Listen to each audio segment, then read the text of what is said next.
Sa liblib na bahagi ng isang maliit na baryo, nakatira ang isang mahirap na magsasaka na nagngangalang Mateo. Isang simpleng kubo lamang ang kanyang tahanan, yari sa kawayan at pawid na ilang beses nang tinangay ng malalakas na bagyo. Kasama niya roon ang kanyang asawa na si Rosa at ang kanilang nag-iisang anak na si Lina. Mahigit 5 taon ng hirap ang kanilang pamilya. Hindi sapat ang ani ng kanilang maliit na sakahan upang mayahon sila sa gutom. Madalas ay lugaw lamang ang kanilang pagkain sa umaga at asin na may kanin sa gabi. Araw-araw ay maagang gumigising si Mateo upang magbungkal ng lupa. Kahit sumasakit ang kanyang likod at nangingitim ang kanyang balat sa init ng araw, hindi siya sumusuko. Darating din ang araw na giginhawa tayo. Madalas niyang sabihin kay Rosa. Ngunit habang lumilipas ang panahon, tila mas lalong lumalala ang kanilang buhay. Isang umaga, habang papunta si Mateo sa bukid, napansin niyang kakaiba ang katahimikan ng paligid. Walang masyadong ibon na umaawit at tila malamig ang simoy ng hangin kahit tirik na ang araw. Habang naglalakad siya sa masukal na bahagi ng kagubatan malapit sa kanyang sakahan, may napansin siyang maliit na anino sa ilalim ng puno. Isang payat ngunit magandang pusang kulay puti at ginto ang tahimik na nakaupo roon. Kakaiba ang mga mata nito. Tila kumikislap na parang may tinatagong lihim. Pusa, bulong ni Mateo. Hindi ito mukhang ligaw. Malinis ang balahibo nito kahit nasa gitna ng kagubatan.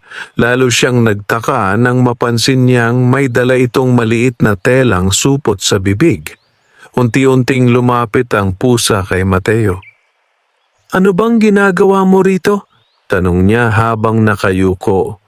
Ibinaba ng pusa ang supot sa kanyang paanan. Nagulat si Mateo nang makita niyang may lamang makikinang na gintong barya ang maliit na supot. Napaatras siya. Hindi maaari." Mabilis niyang nilingon ang paligid. Baka may nawalan nito, ngunit walang tao sa paligid. Pagtingin niyang muli sa pusa, nakatitig lamang ito sa kanya. Parang may nais ipahiwatig. Kinuha ni Mateo ang supot. "Sa akin ba ito?" Tumalikod ang pusa at nagsimulang maglakad palayo. Paminsan-minsay lumilingon ito, tila inaanyayahan siyang sumunod. Nagdalawang isip si Mateo. Alam niyang delikado ang kagubatan. Maraming kwento tungkol sa mga taong nawawala rito. Ngunit sa sobrang hirap ng buhay nila, naisip niyang baka ito na ang pagkakataong matagal niyang hinihintay. Mahigpit niyang hinawakan ang supot ng gintong barya at sumunod sa mahiwagang pusa. Habang papalalim sila sa kagubatan, mas lalo siyang kinakabahan. May mga punong napakatatanda na tila hindi pa nararating ng tao. May mga ugat na mistulang gumagapang sa lupa at mga halamang hindi niya pa kailanman nakita. Makalipas ang ilang minuto ng paglalakad, huminto ang pusa sa harap ng isang malaking batong natatakpan ng lumot. Umupo ito at tumingin kay Mateo. "Bakit tayo nandito?" tanong niya. Biglang tumayo ang pusa at kinaskas ang lupa gamit ang mga paa nito. Napakunot noo si Mateo. Parang may ipinapahukay. Dahan-dahan siyang lumuhod at nagsimulang maghukay gamit ang kanyang mga kamay. Ilang saglit pa, may tumamang matigas na bagay sa kanyang daliri. Mabilis niyang inalis ang lupa. Isang lumang kahong-kahoy ang lumitaw. Nanlaki ang kanyang mga mata. Hindi maaari. Nanginginig niyang binuksan ang kahon. Sa loob nito ay makikita ang mga lumang alahas, gintong barya, at kakaibang medalya na tila napakahalaga. Napaupo si Mateo sa gulat. Hindi niya alam kung mananaginip ba siya o totoo ang lahat. Kayamanan. Mabilis siyang napalingon sa pusa. Ngunit wala na ito. Parang bigla na lamang naglaho. Napatayo si Mateo. Pusa, nasaan ka? Tahimik ang buong paligid. Tanging malamig na hangin lamang ang sumalubong sa kanya. Naghalo ang takot at pananabik sa kanyang dibdib. Hindi niya alam kung dapat ba siyang matuwa o matakot sa natuklasan. Ngunit habang nakatitig siya sa kayamanan, may napansin siyang maliit na papel sa loob ng kahon. May nakasulat dito, ang kayamanang ito ay para lamang sa pusong marunong magbahagi. Ang sakim ay mawawalan ng lahat. Napakunot noo si Mateo. Hindi niya alam ang ibig sabihin nito. Ngunit isang bagay ang malinaw ang pusang nakita niya ay hindi ordinaryong hayop. At ang kayamanang natuklasan niya ay maaaring magbago ng kanilang buhay magpakailanman. Hindi makapaniwala si Mateo sa kanyang nakita. Paulit-ulit niyang tinitigan ang lumang kahon na puno ng gintong barya at mamahaling alahas. Kahit hawakan niya ang mga ito ay tila hindi pa rin siya makapaniwala na nangyayari ang lahat. Ngunit kasabay ng pananabik ay ang kaba sa kanyang dibdib. Naalala niya ang nakasulat sa lumang papel. Ang kayamanang ito ay para lamang sa pusong marunong magbahagi. Ang sakim ay mawawalan ng lahat. Hindi niya maunawaan ang ibig sabihin nito.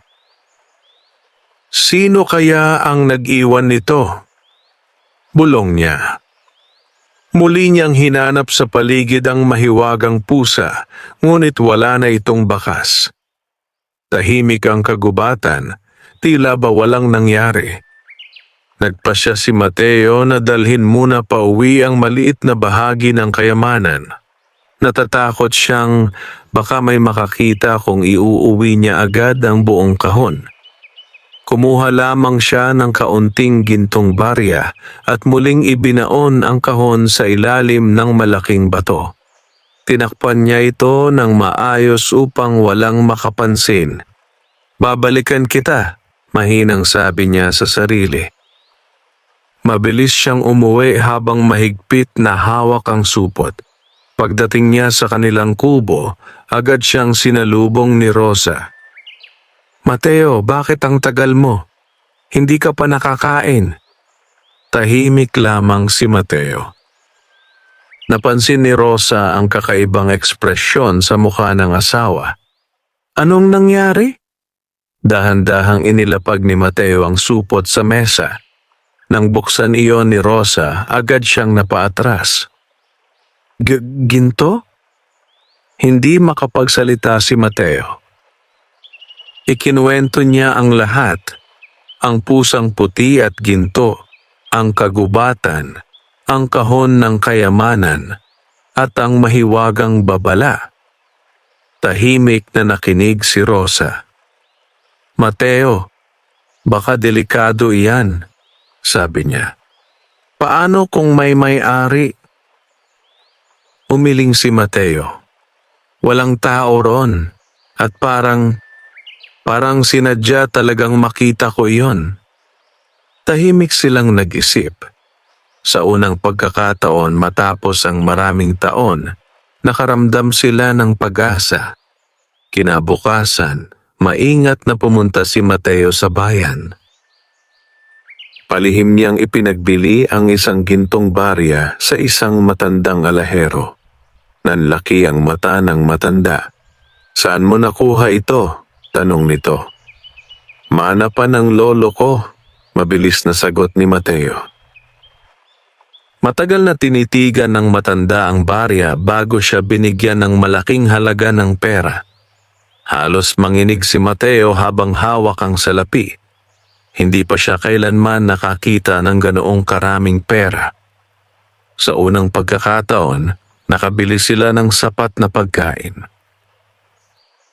Nakabili rin siya ng bagong binhi para sa bukid, bagong kagamitan sa pagsasaka, at gamot para kay Lina na madalas magkasakit. Unti-unting gumanda ang kanilang buhay. Ngunit hindi nagtagal, nagsimulang mapansin ng mga taga-baryo ang pagbabago. Parang biglang yumaman si Mateo, bulong ng ilan. Dati halos walang makain. Mukhang may tinatagong sikreto. Isa sa mga pinakainggit ay ang mayamang negosyante sa baryo na si Don Emilio. Kilalang mapagsamantala at gahaman ng lalaki. Lahat ng lupa sa baryo ay gusto niyang mapasa kanya. Isang araw, nakita niya si Mateo na bumibili ng maraming sako ng palay. Napakunot noo siya. "Hindi normal ito," sabi niya sa kanyang katiwala. "Imbestigahan mo siya." Samantala, habang pauwi si Mateo isang gabi, may nakita siyang pamilyar na anyo sa ilalim ng puno. Ang parehong pusang puti at ginto. Tahimik itong nakatingin sa kanya. "Ikaw?" bulong ni Mateo. Dahan-dahang lumapit ang pusa. Pagkatapos ay tumalikod muli at nagsimulang maglakad. Huminto ito sandali at lumingon kay Mateo. Parang muli siyang inaanyayahang sumunod. Ngunit bago pa siya makagalaw narinig siyang yabag sa likuran. Mabilis siyang napalingon. Dalawang lalaking hindi niya kilala ang nagtatago sa dilim. At tila sinusundan siya. Mabilis na kumabog ang dibdib ni Mateo nang mapansin ang dalawang lalaking nakatayo sa hindi kalayuan. Pareho silang nakatitig sa kanya. Hindi niya kilala ang mga ito, ngunit halatang hindi maganda ang kanilang pakay. Biglang nawala ang mahiwagang pusa sa kanyang paningin. Napalinga-linga si Mateo. Kanina lamang ay naroon ito, ngunit parang naglaho na naman sa hangin. "Bakit parang may tinatago kang sikreto?" tanong ng isa sa mga lalaki habang papalapit. Piliting ngumiti si Mateo. "Wala naman." Lumapit pa ang isa. "Talaga? Kasi sabi ng mga tao, bigla kang nagkaroon ng pera." Tahimik si Mateo. Ramdam niyang delikado ang sitwasyon. Hindi siya sanay sa gulo. Isa lamang siyang simpleng magsasaka. "Saan mo nakuha ang pera?" tanong muli ng lalaki. "Pinaghirapan ko," sagot niya. Nagkatinginan ang dalawa, halatang hindi kumbinsido. "Kung ganon, wala kang dapat ikatakot." Biglang hinablot ng isa ang supot na dala ni Mateo. "Ano ba yan?" tanong nito. "Isauli mo," sigaw ni Mateo. Nagkaroon ng kaunting pagtutulakan. Ngunit bago pa lumala ang sitwasyon, biglang may narinig silang malakas na ugong mula sa kagubatan. Napatingin ang lahat sa paligid. Mula sa dilim ng mga puno, unti-unting lumabas ang pamilyar na pusang puti at ginto. Ngunit kakaiba ito ngayon. Mas maliwanag ang mga mata nito. Parang kumikislap sa dilim. Huminto ito sa gitna ng daan at tumitig sa dalawang lalaki. Biglang kinabahan ang mga ito. Bakit parang kakaiba ang pusang yan? Bulong ng isa. Walang imik ang pusa, ngunit tila bumigat ang hangin sa paligid. Parang may hindi maipaliwanag na takot na biglang bumalot. Mabilis na umurong ang dalawang lalaki. Ayos lang. Umalis na tayo. Tumakbo ang dalawa palayo. Hindi na sila lumingon. Napahawak si Mateo sa dibdib. Hindi niya maintindihan ang nangyari. Lumapit ang pusa sa kanya at dahan-dahang umupo. "Tinulungan mo ba ako?" tanong niya. Tahimik lamang itong tumitig. Pagkatapos ay muling tumayo at nagsimulang maglakad papasok ng kagubatan.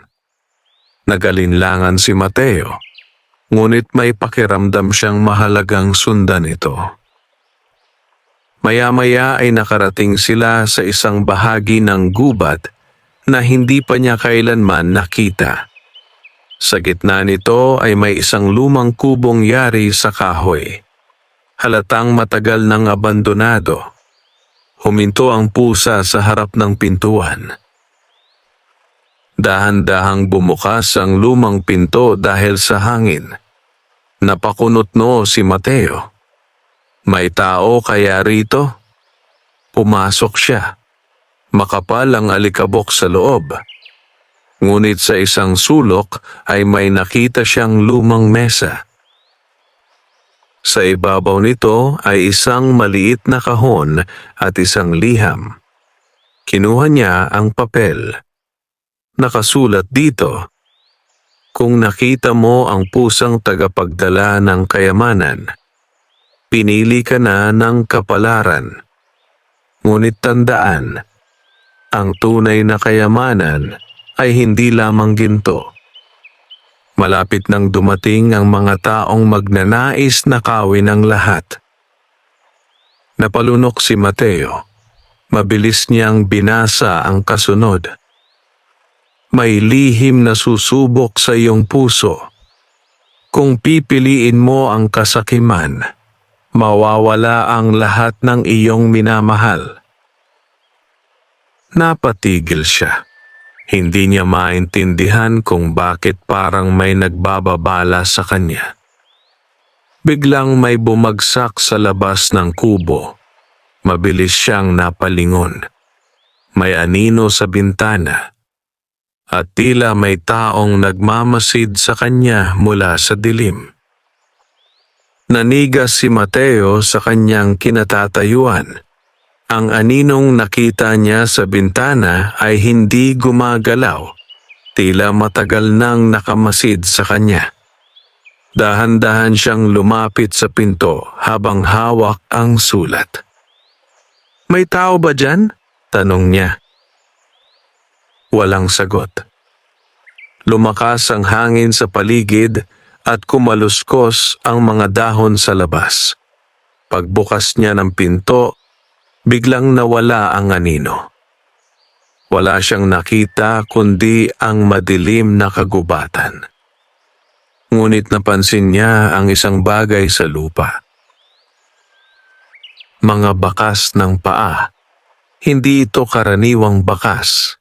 Mas malaki kaysa sa tao at tila mabigat ang bawat hakbang. Napaatras si Mateo. Hindi ito maganda. Biglang lumitaw muli ang pusang puti at ginto sa kanyang tabi. Tahimik itong nakatingin sa kagubatan. Parang alam nito ang lahat. "May sumusunod sa atin?" tanong ni Mateo.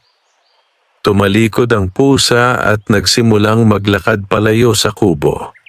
Walang salita, ngunit malinaw ang ibig sabihin. Sumunod siya.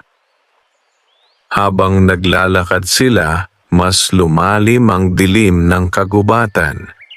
Hanggang sa makarating sila sa isang bahagi na tila walang hanggan ang katahimikan. Doon, sa gitna ng mga puno, may nakita si Mateo na isang malaking bato na may mga ukit. Lumapit ang pusa at umupo sa harap nito. Biglang nagliwanag ang mga ukit sa bato. Nanlaki ang mata ni Mateo. Paano nangyari ito? Unti-unting lumitaw ang imahe sa bato, parang isang lumang tagpo. Nakikita niya ang mga tao noon, naghuhukay ng kayamanan sa parehong lugar. Ngunit habang kinukuha nila ang ginto, isa-isa silang nawawala. Parang may kumukuha sa kanila sa dilim. Natakot si Mateo. Anong ibig sabihin nito? Biglang tumingin sa kanya ang pusa. At sa unang pagkakataon, parang may malinaw na mensahe sa mga mata nito. Hindi ito basta hayop. Ito ay tagapagbantay. Biglang yumanig ang lupa. Napaatras si Mateo. Mula sa ilalim ng lupa, may marahang pagangat. Parang may gumigising. Lumabas ang isang lumang kahoy na haligi na may nakaukit na simbolo. Kasabay nito, lumakas ang hangin at tila nabuhay ang buong kagubatan. Biglang lumuhod ang pusa sa harap ng haligi. Parang nagbubukas ng isang sinaunang ritual. Napalingon si Mateo sa paligid at sa hindi kalayuan may mga matang kumikinang sa dilim. Hindi isa, hindi dalawa, kundi marami. May paparating at hindi ito tao. Hinila ng pusa si Mateo palayo, mabilis na naglakad sa pagitan ng mga puno. May panganib, bulong ni Mateo sa sarili. Habang tumatakbo sila, naririnig niya ang mga yabag na sumusunod sa kanila. Malalaki, mabibigat, hindi humihinto. Hanggang sa makarating sila sa isang bangin, walang daan pabalik, tanging dilim sa likuran. At sa harap, bangin na tila walang hanggan. Huminto ang pusa. Tumitig ito kay Mateo. Parang may hinihintay itong desisyon. At sa likuran nila, papalapit na ang mga nilalang sa dilim. Nakatayo si Mateo sa gilid ng bangin habang ang malamig na hangin ay humahampas sa kanyang mukha. Sa likuran niya, papalapit ang mabibigat na yabag ng mga nilalang na hindi niya maaninag. Sa harap niya, tanging kadiliman ng bangin ang naghihintay. Paano tayo makakatakas? Bulong niya. Tahimik ang pusang puti at ginto. Nakatingin lamang ito sa bangin, parang sinusukat ang lalim nito. Lumapit ang mga yabag. Mas malapit, mas malinaw. Napaatras si Mateo hanggang sa halos sumayad na siya sa gilid. Biglang tumalo ng pusa. Nanlaki ang mata niya. Hindi! Ngunit sa halip na bumagsak, ang pusa ay tila lumutang sa hangin. Unti-unting nagliwanag ang paligid nito. At sa gitna ng bangin, lumitaw ang isang hindi nakikitang daan. Parang salaming tulay na sumasalamin sa liwanag ng buwan. Nanlaki ang mata ni Mateo. Hindi ito totoo. Tumingin ang pusa sa kanya. Tila inaanyayahan siyang sumunod. Sa likuran, narinig niya ang ungol ng mga nilalang. Wala ng oras. Huminga siya ng malalim. At kung mahulog ako, ngunit wala ng ibang pagpipilian. Tumapak siya sa unang hakbang. Nanigas siya. Hindi siya nahulog. Totoo ang daan. Dahan-dahan siyang naglakad sa ibabaw ng tila hangin na tulay, habang ang pusang ginto ay nasa unahan niya. Sa ibaba, walang makita kundi itim na kailaliman. Habang nasa gitna sila, biglang lumakas ang hangin. May mga kamay na parang sumusubok humila mula sa ilalim ng bangin. "Bilisan mo!" sigaw niya sa isip. Sa likuran nila, tumigil ang mga nilalang sa gilid. Hindi sila makatawid, ngunit hindi pa tapos ang panganib. Sa kalagitnaan ng tulay, biglang nagbago ang anyo ng pusa. Ang dating maliit at payat na hayop ay unti-unting lumaki. Ang balahibo nito ay naging mas maliwanag, parang binubuo ng liwanag mismo. At sa likod nito, lumitaw ang anino ng isang sinaunang tagapagbantay. Natigilan si Mateo. "Anong, ikaw ba talaga?" Tumingin ang nilalang sa kanya, hindi galit kundi seryoso. Parang may mabigat na tungkulin. Pagdating nila sa kabilang dulo, unti-unting nawala ang tulay. Bumagsak muli sa kadiliman ng bangin na para bang wala itong nangyari. Ngunit sa kanilang harapan, may bagong lugar. Isang malawak na lupain na puno ng mga sirang haligi at lumang templo. Parang dating lungsod na nakalimutan ng panahon.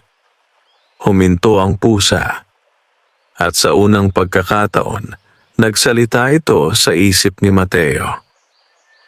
Dito nagsisimula ang tunay na pagsubok.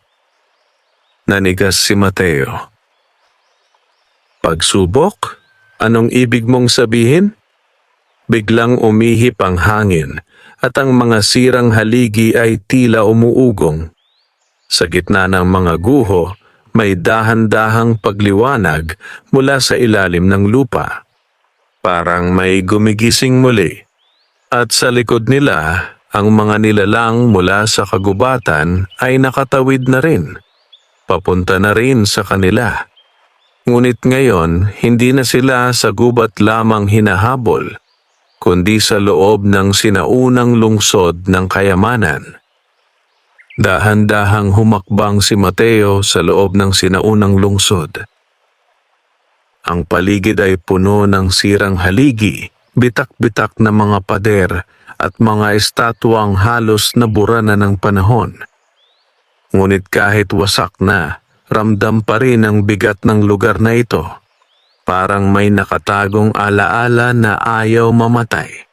Tahimik ang lahat.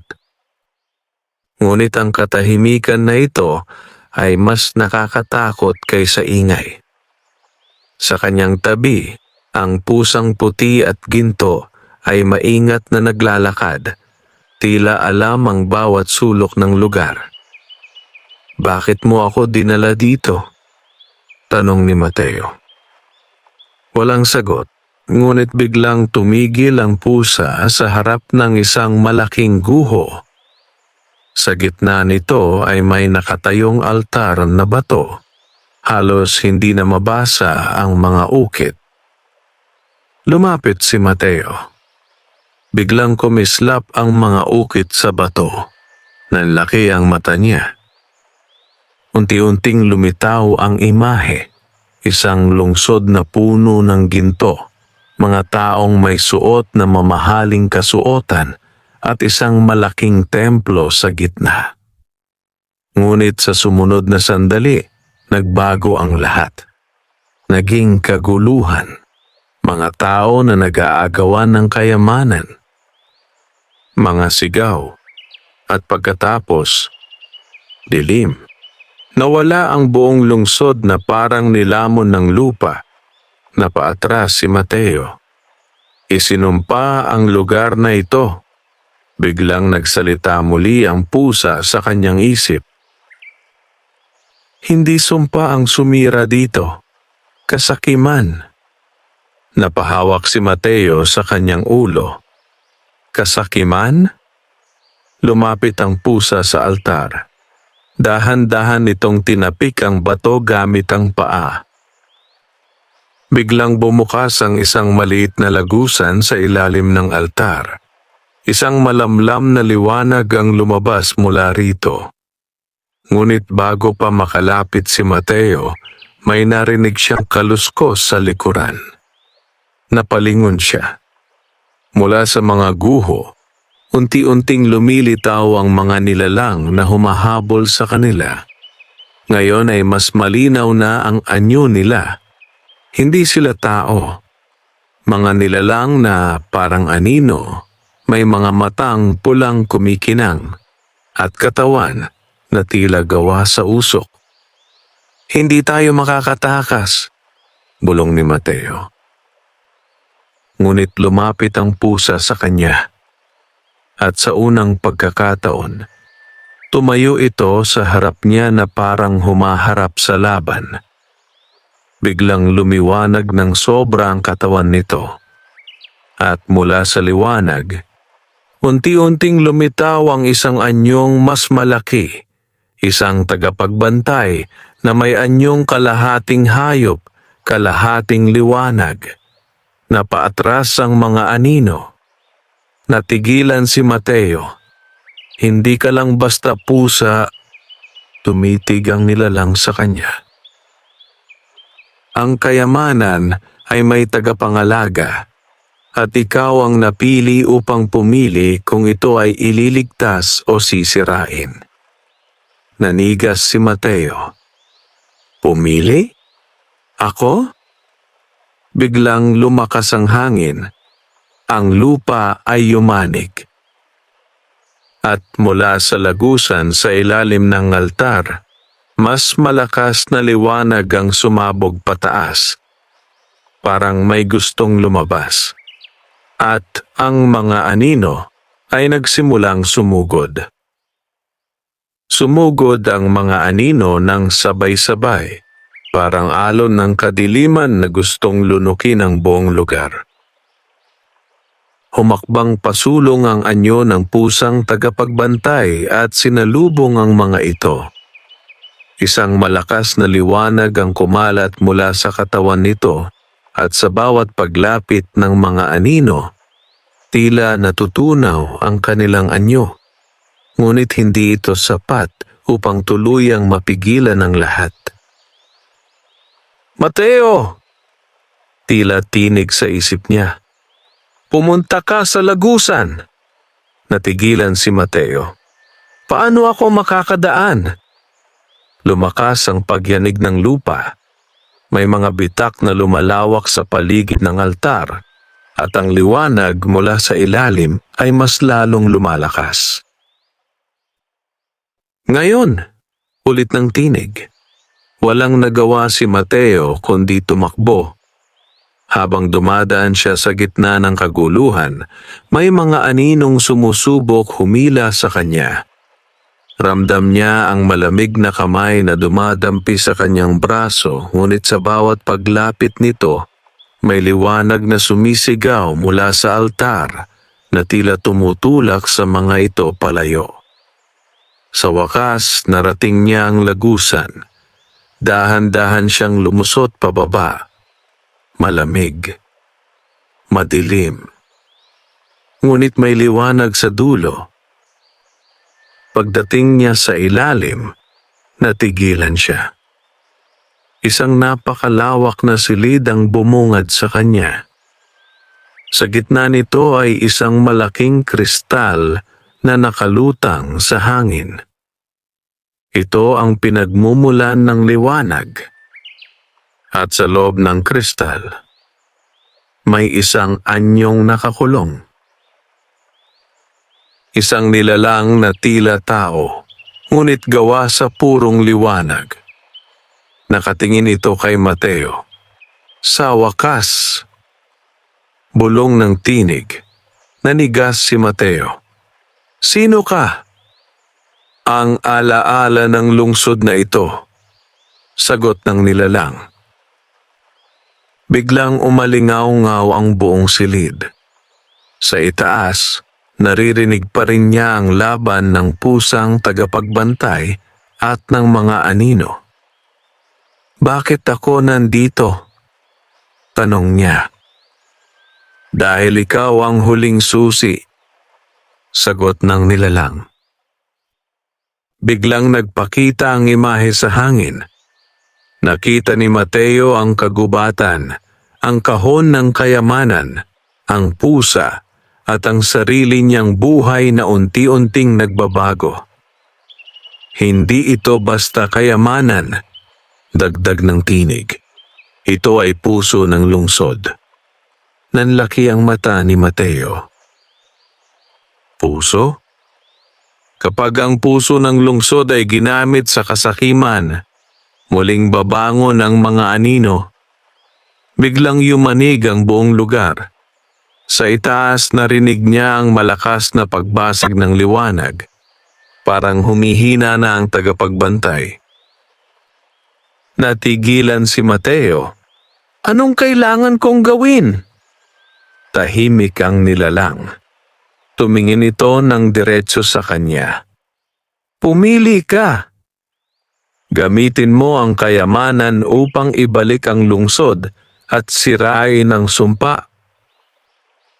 O kunin mo ito at hayaang bumalik ang lahat sa mundo mo, kasama ang kapangyarihang magpayaman ng walang hanggan. Nanigas si Mateo. Sa unang pagkakataon, naging mabigat ang kanyang hininga.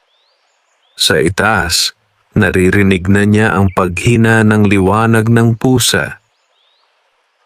At ang mga anino ay unti-unting bumababa papunta sa kanya. Walang oras.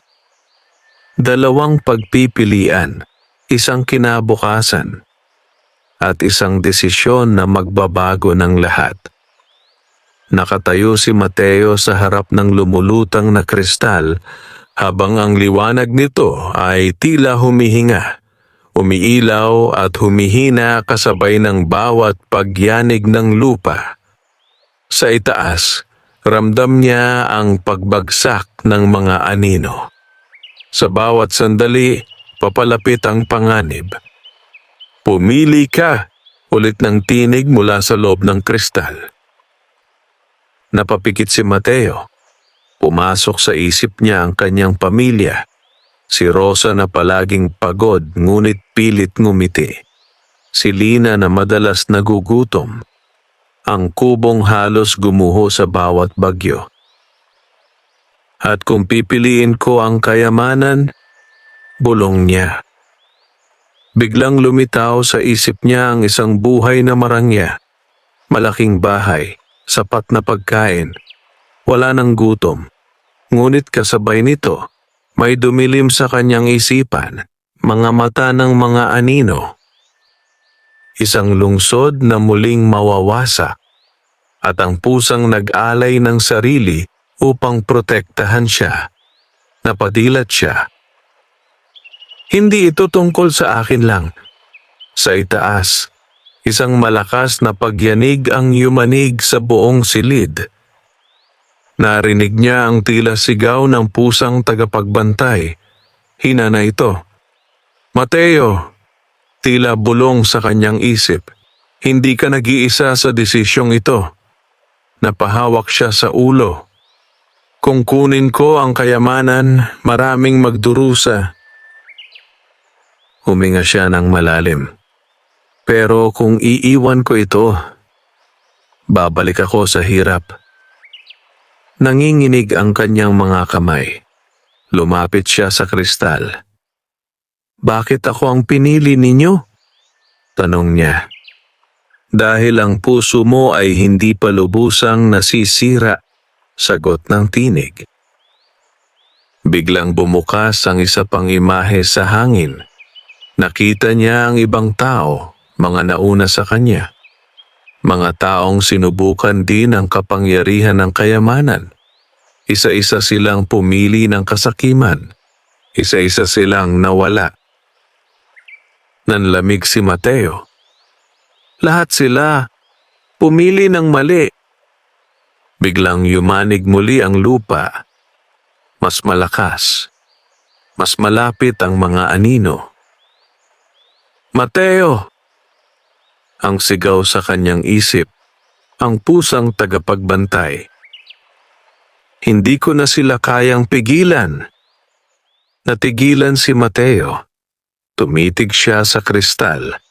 At sa unang pagkakataon, nakita niya ang tunay na nilalaman nito. Hindi lamang ginto o kapangyarihan, kundi isang puso ng liwanag na pilit kinokontrol ng kadiliman. Humakbang siya pabalik.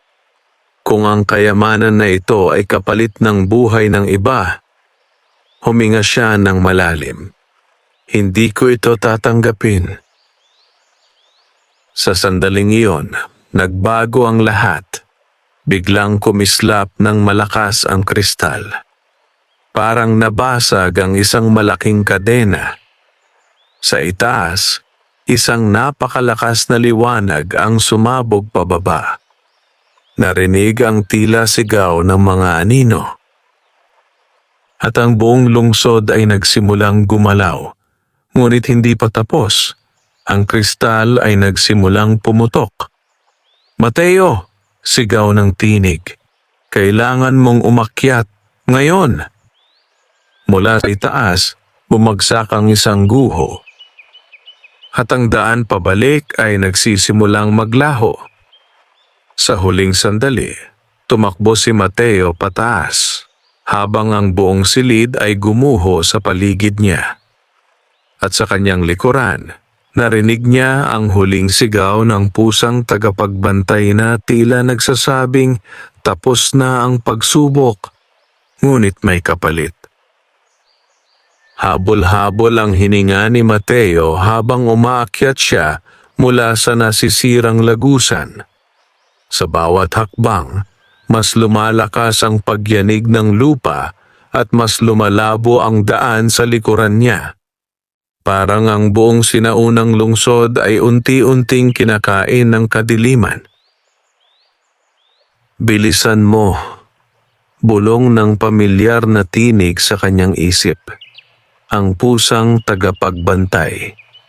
Ngunit ngayon, mas mahina na ito kaysa dati. Pag-akyat niya sa ibabaw, bumungad sa kanya ang isang nagliliyab na eksena.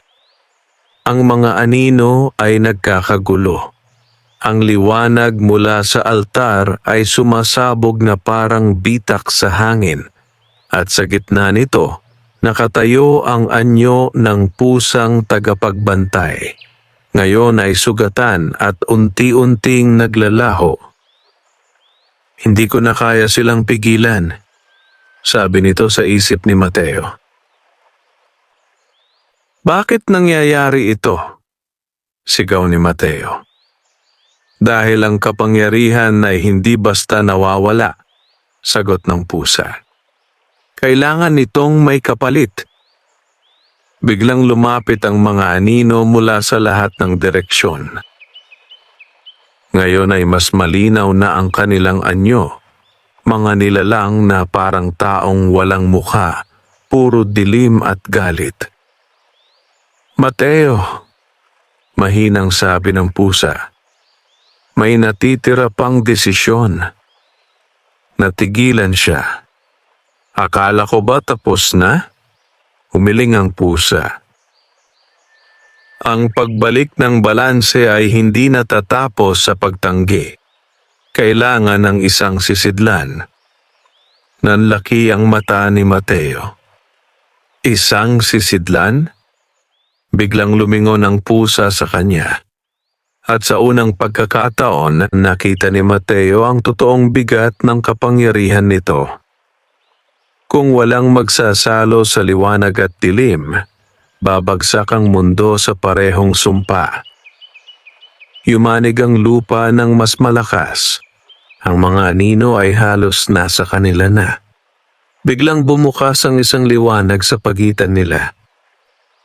At mula roon, lumitaw muli ang imahe ng kristal, ngunit ngayon ay wasak na, hati sa dalawang kulay, liwanag at kadiliman. "Mateo," sabi ng tinig mula sa loob ng liwanag, "ikaw ang huling maaaring magbalanse." Nanigas siya. "Ako? Pero magsasaka lang ako. Hindi iyon ang nakikita namin," sagot ng tinig. Biglang umangat ang liwanag sa paligid niya. Nakita niya ang mga alaala niya, ang hirap, ang sakripisyo, ang pagtulong sa pamilya kahit walang kapalit. At sa kabilang banda, ang takot, gutom at pagnanais na umangat. Lahat ng ito ay nasa iyo, sabi ng tinig. Lumapit ang mga anino, isang hakbang na lang, tumakbo ang pusa sa kanyang tabi. Mateo, kung tatakasan mo ito, babalik ang sumpa sa mundo mo. Nanlambot ang tuhod niya. Pero kung tatanggapin ko, magbabago ka, sagot ng pusa. Tahimik ang lahat. Isang sandali na tila huminto ang oras. Huminga si Mateo ng malalim. At kung ako ang sisidlan, tumitig siya sa liwanag. Ano ang mangyayari sa akin? Tahimik ang tinig. At sa wakas, hindi ka na magiging katulad ng dati. Napapikit si Mateo. Sa likuran niya, naririnig niya ang pag-abot ng mga anino at sa harapan niya ang liwanag na naghihintay, isang pagpipilian. Hindi na tungkol sa ginto, kundi sa sarili niyang pagkatao. Sa huling sandali, naramdaman ni Mateo ang pagdampi ng malamig na hangin mula sa mga anino sa kanyang likuran. Isang hakbang na lang at maaabot na siya ng kadiliman. Sa harap niya, ang liwanag ay tahimik na umiilaw, parang humihintay sa kanyang sagot. At sa kanyang tabi, ang pusang tagapagbantay ay unti-unti nang naglalaho. Mateo, mahinang tinig nito. Hindi kita pinilit, dagdag pa nito. Ikaw ang kusang lumapit. Napapikit si Mateo. Naalala niya ang lahat. Ang kahirapan, ang gutom, ang pamilya niya, ang unang ginto, ang kagubatan, ang kahon, ang sumpa, at ang lungsod na unti-unting namatay dahil sa kasakiman ng mga nauna. Huminga siya ng malalim. Kung tatanggapin ko ang liwanag, bulong niya, mawawala ako. Hindi ka mawawala, sagot ng tinig. Magbabago ka. Dahan-dahang humakbang si Mateo pasulong. Isang hakbang. Dalawa. Habang papalapit siya sa liwanag, unti-unting humihina ang mga anino sa likuran niya. Ngunit hindi sila sumusuko. Isang malaking anino ang sumigaw at sumugod. Mateo, sigaw ng pusang tagapagbantay.